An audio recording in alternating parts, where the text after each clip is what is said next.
Hey guys, welcome back to Campfires Motors. I'm Steve. I'm Ashley. I'm Michaela. Michaela and Riley back there. And this week we're bringing you a pretty exciting video. I'm not sure if you can see it back there, but we are at the Houston Space Center. So we're gonna go check that out here for the next couple days. I know I can't wait for it. In fact, I got a Falcon 9 rocket sitting right over there. Should probably launched some Starlink satellites earlier. What do you think, Michaela? Are you excited? Yeah. Riley? I'm excited. I want ice cream. I made sure my Space phone ice was cream, right? charged last night. What about you, Ashley? I'm excited to see what they have in there, see how different it is from Huntsville, Alabama. Yeah. What are we doing Friday if we... Space Center, Houston.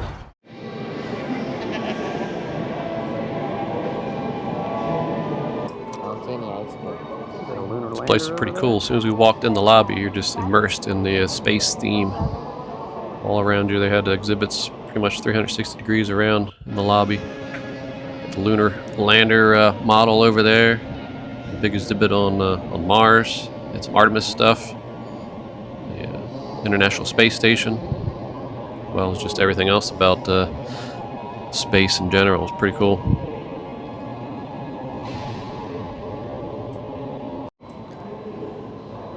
Here's a model of the lunar rover for when Artemis takes us back to the moon here, hopefully in a few years.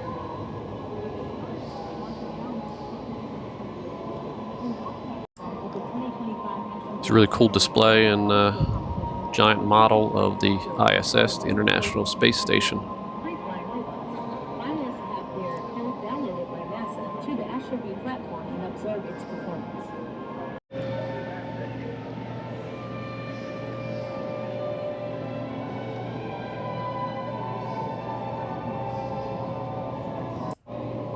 This is a scale model of the SLS. At the bottom there you can see a scale size of a person. This is the launch system that will take us back to the moon with Artemis.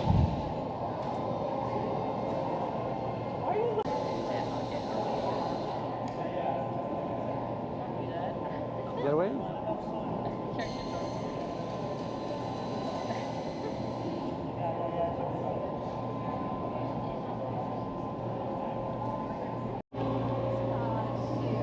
This was a mock-up of the Artemis module, similar to the Apollo module, but it's slightly larger. Not a whole lot larger, so hold 4 people as opposed to Apollo only held 3.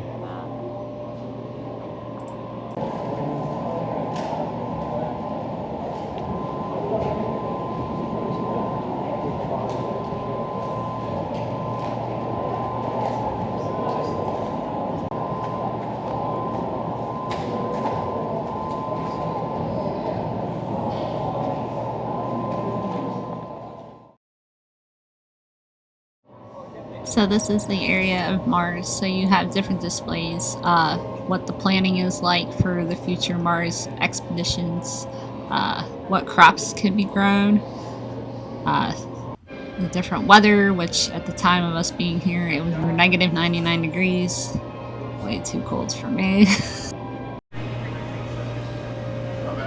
Touch Mars. Look, an actual piece of Mars rock. This little course. It's pretty cool. I'm touching another planet. Look, you can touch Mars. It's a piece of Mars. What do you think? You're touching a whole nother planet. Feels like a rock. Feels like a rock. Well, it is a rock from another planet.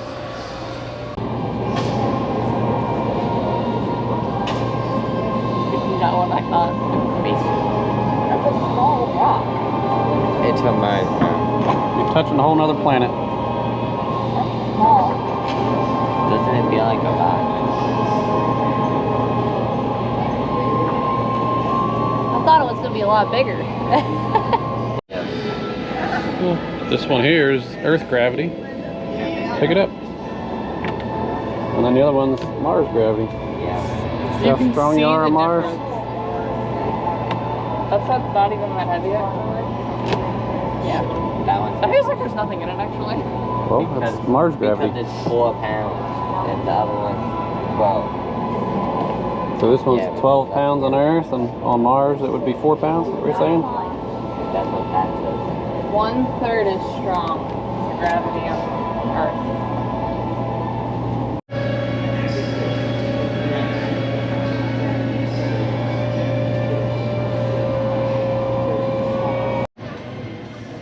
This is the world's largest oriented palisite meteorite, which is a rare space rock made of shiny metal and olivine crystals. It entered Earth's atmosphere in a stable nose-first position, which gave it a smooth aerodynamic shape as it burned through the atmosphere. From burning through the atmosphere and hitting the Earth. You can see a large white building with an outline of the Saturn V rocket on it. This building and the surrounding area make up George W.S. Abbey Rocket Park. Rocket Park was dedicated to George Abbey in 2021, as he was a former center director here at JSC and also worked as the assistant manager for the Apollo spacecraft. On the right-hand side is going to be the George W.S. Abbey Rocket Park. This area was dedicated to former JSC director back in 2021 who worked as the Apollo spacecraft assistant manager.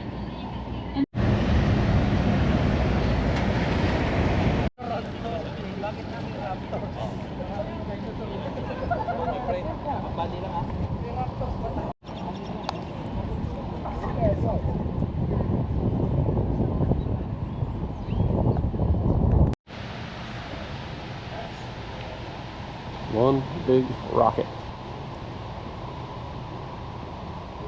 I think those guys, This is the Saturn V rocket, absolutely massive and completely awe-inspiring. It's 363 feet long, which is the same height as a 36-story building. And it's the same type of rocket that launched astronauts to the moon during the Apollo missions.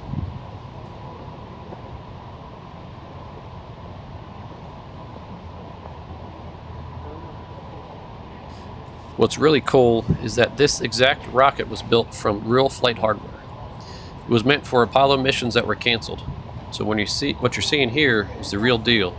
This thing could have flown to the moon.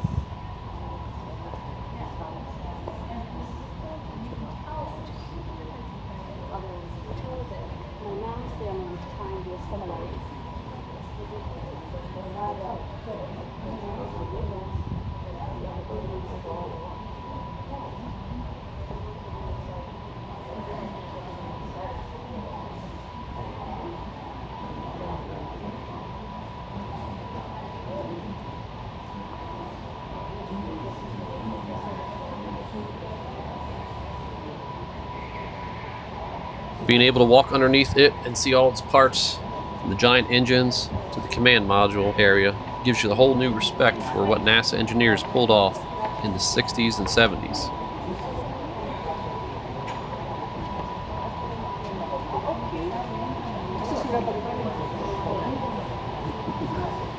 If you ever get a chance to come to the Johnson Space Center, this is a must-see. It's not just a piece of history, it's a symbol of what people can accomplish when they reach for the stars.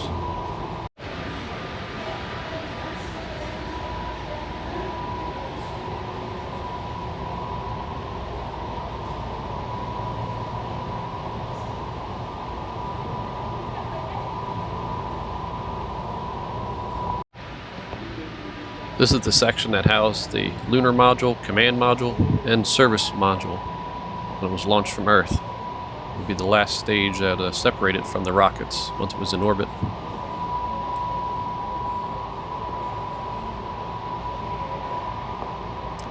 And all the rest of the rocket was nothing but fuel to get it into orbit.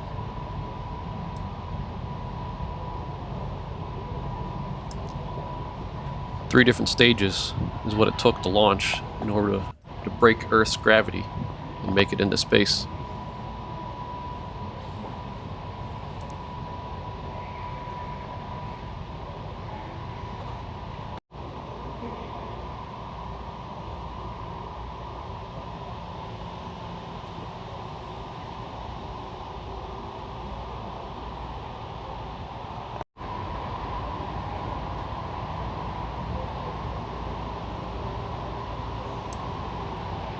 The new space launch system for launching Artemis to the moon is roughly the same size as the Apollo 5.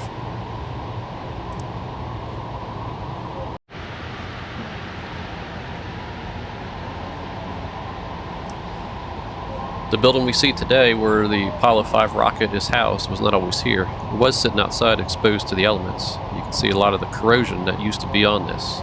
It's a team of engineers and restoration specialists spent a lot of time to restore this to what we see today.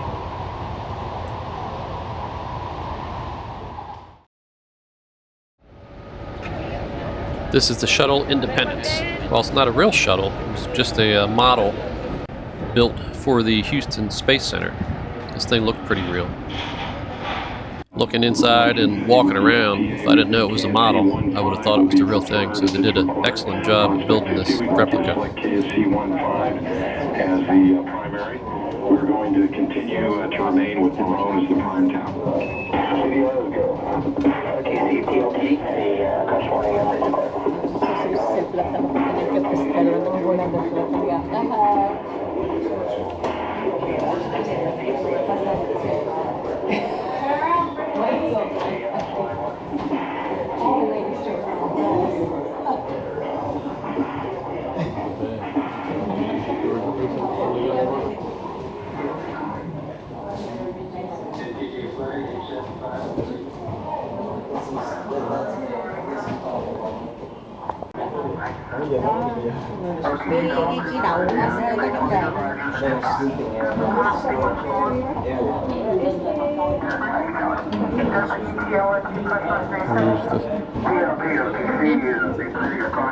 Space toilet, see?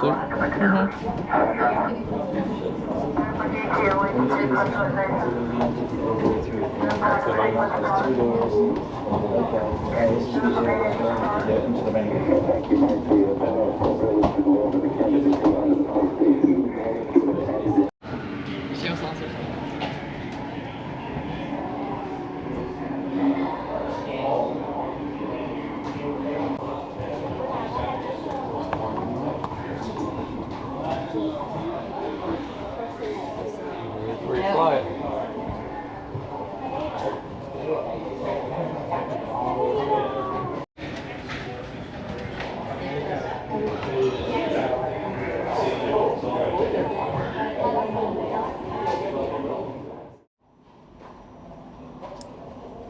On display here is every single mission patch from the Space Shuttle missions from 1981 to 2011.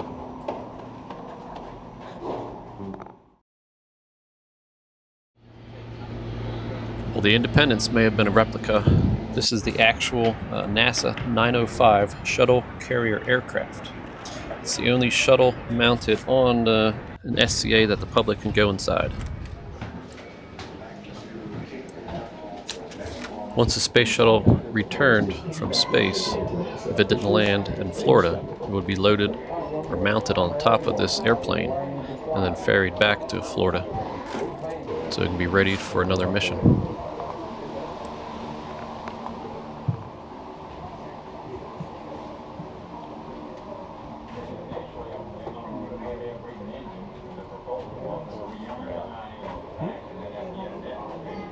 Upper level. Flight deck. So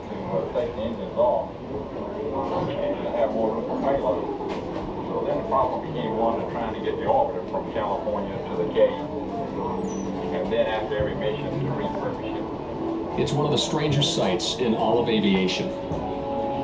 A 747 airliner piggybacking a 165,000-pound space shuttle. Who dreamed up this remarkable partnership of an airplane and an orbiter? Whose imagination solved the thorny problem of returning the shuttle to its home base?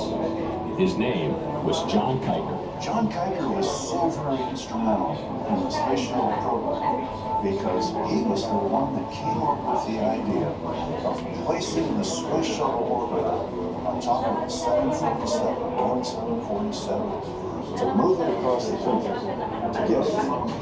This is the model of the giant crane they used to lift the space shuttle up and mount it on top of the airplane.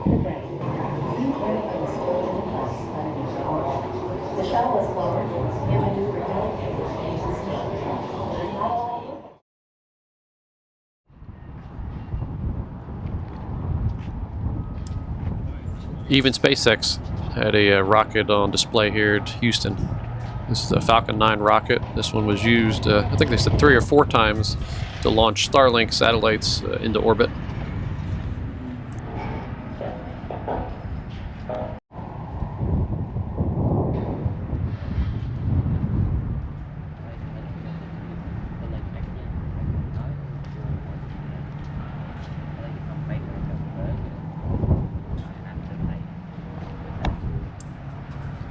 Never realize the size of these things until you're standing next to them or underneath them.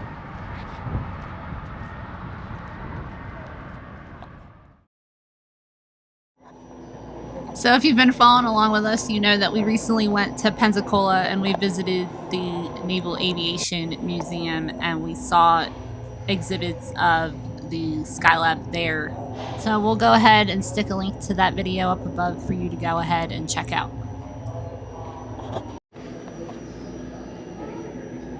Yeah, at the Naval Museum, they just had they had the actual lunar, or not the lunar, but the command module that launched the astronauts to space that docked with the Skylab. What was cool about this thing here is this is the actual trainer that they used on Earth to train the astronauts before they went up to the Skylab. While the Skylab was only used for about a year, from 1973 to 1974, it gave NASA a lot of research and information on longer duration space flights, because at this time it was the longest an astronaut was in space, which was about 84 days. So it paved the way to the International Space Station.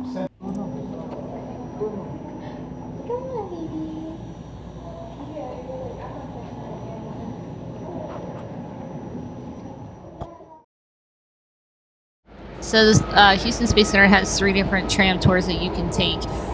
Mission Control is the only one that you have to pay for. The other 2 are the training facility and the rocket park. Those ones are free, so you don't have to pay to take those tours. Once we fully round this corner, you'll be able to see some of our beautiful longhorn cattle in the field to your left. These animals are part of our agricultural educational program here called the Longhorn Project, which is operated on land leased by JSC. They're taken care of by high school students and are exhibited across Texas and other neighboring states. Building, and this is where astronauts have the freedom to make mistakes so they can get it right before their journey to space begins.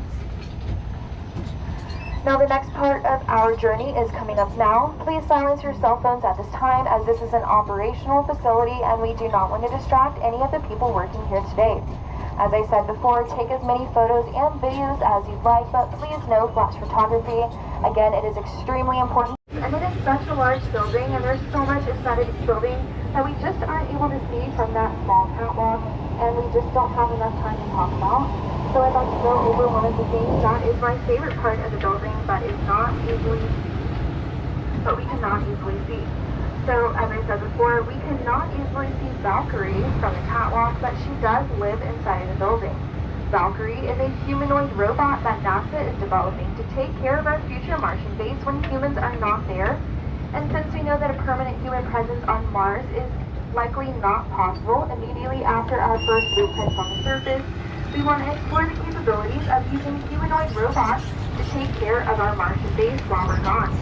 As we're testing her to be ready for Mars, she is currently operational down here on Earth to clear out debris and search for any survivors in disaster zones.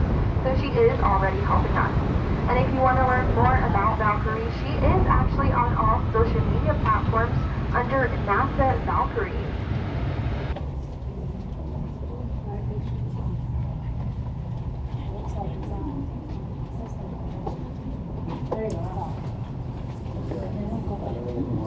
This is another stop on the tram tour, or one of the tram tours actually. This is to the training center. What we're looking at here is the actual training center or mock-up of the International Space Station. Astronauts come here to train, to learn about the different modules and the different functions and what each part of the space station does before they get launched into orbit and go to the actual space station.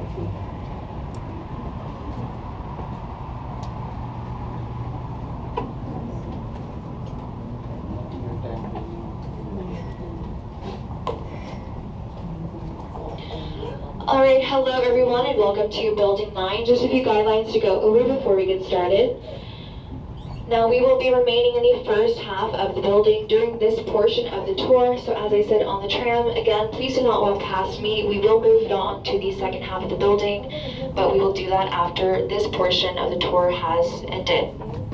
Now while we're here, please keep your voices down as we do have people working inside the building today and this is not a soundproof catwalk. Please do not tap on the glass to get their attention or use any flash photography. Again, we do not want to distract any of the people working here today.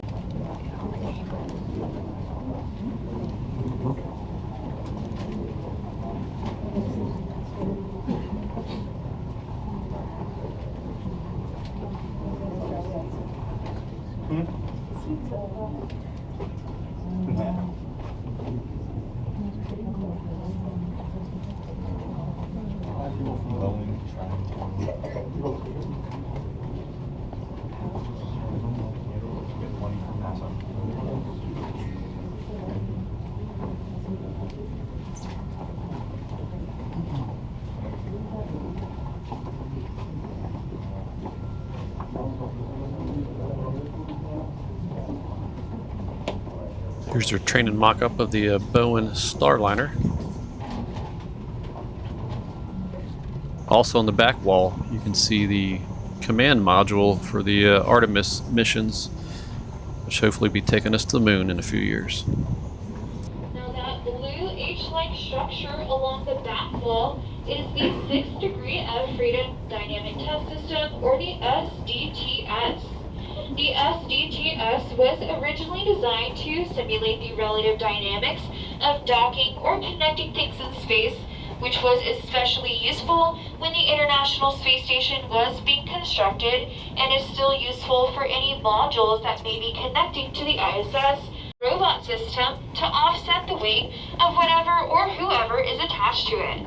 Astronauts can test a wide variety of motions on this system, such as running, jumping, and walking in these reduced gravity environments. Experienced astronauts have said that the training simulator comes very close to how it feels in space, and NASA has been working with medical professionals to try and deploy a simulator.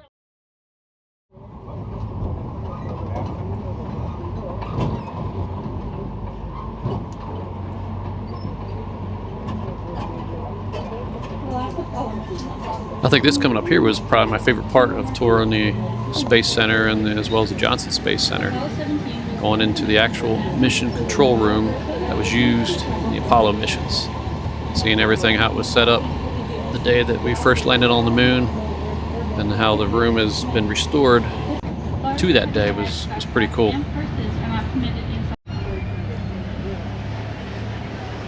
1969, the success of the Apollo program continues to journey beyond our Good.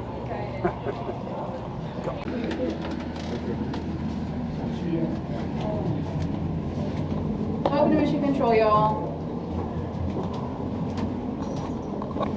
This is what you've come here to see. The one and only, world famous Apollo Mission Control. Now a National Historic Landmark. My name is Hannah, and I'll be your Mission Control host for today. Controllers, go for landing. Retro. Go. Vital. Go. Guidance. Go. Patrol. Go. Telcom. Go. GNC. Go. Econ. Go. Surgeon. Go. Capcom, we're go for landing. Eagle Houston, you're go for landing, over. Copy, still to go. I understand, go for landing. 3,000 feet. Stop alarm. They kind of tracked down the floors where they were like doing the ordering. And that would been, and it was some lady in Canada, but that's as far as they got, because from there it was, they couldn't figure it out further. But it's pretty amazing. Where that? What are these rooms for? This room is the mission controllers. For example, like during the actual mission, I was trying to get a better picture, and they're all like, The room that we get to view the mission control room from is the actual viewing room. These are still the original seats that dignitaries and family would sit and watch and observe the missions as they were happening live.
Throughout the Space Center, you will find 2 different gift shops, along with a food court and a to-go area. Items are not cheap, so expect to be paying theme park prices. Well, that's a wrap of the Houston Space Center. What did everybody think? Beach time. I loved it. It was pretty cool. We went to the one in Alabama, Huntsville, a couple years ago. I think that one was a little bit bigger indoor stuff, but this one's the actual, Johnson Space Center. I had a blast walking around, seeing everything. Saw the mission control. We saw the astronaut training center today. Saturn V. I got a penguin. Another Saturn V rocket. I highly recommend that if you come here that you do all 3 tram tours. Yep, they have 3 different tram tours. The one to mission control costs money, but the other 2 are free. Definitely do all 3 tram tours. Today's Thursday. Today was a lot busier and more crowded than yesterday. We came Wednesday and Thursday. Yesterday was hardly anybody here. It was nice. A good item to add to your travels. Definitely come by and check this place out. It was awesome. Michaela, what do you think? I think it was really cool. I honestly didn't expect to see as much as I did while we were there. And I honestly just don't think I have any words that could describe it off the top of my head. It was definitely an experience and a lot of learning. What do you got on your head, Riley? Penguin. That was your favorite part? Yeah. And the ice cream. And the ice cream. So, that is our tour of the Houston Space Center. We highly recommend, again, that you do all 3 tours. They are all educational and interesting in their own ways. My favorite part was going through and seeing mission control. I mean, you read about it, you've seen movies about it, but to actually sit inside where it all happens and listen to it is pretty cool. Thank you all for watching. We hope that you enjoyed the tour with us, and we'll see you on the road.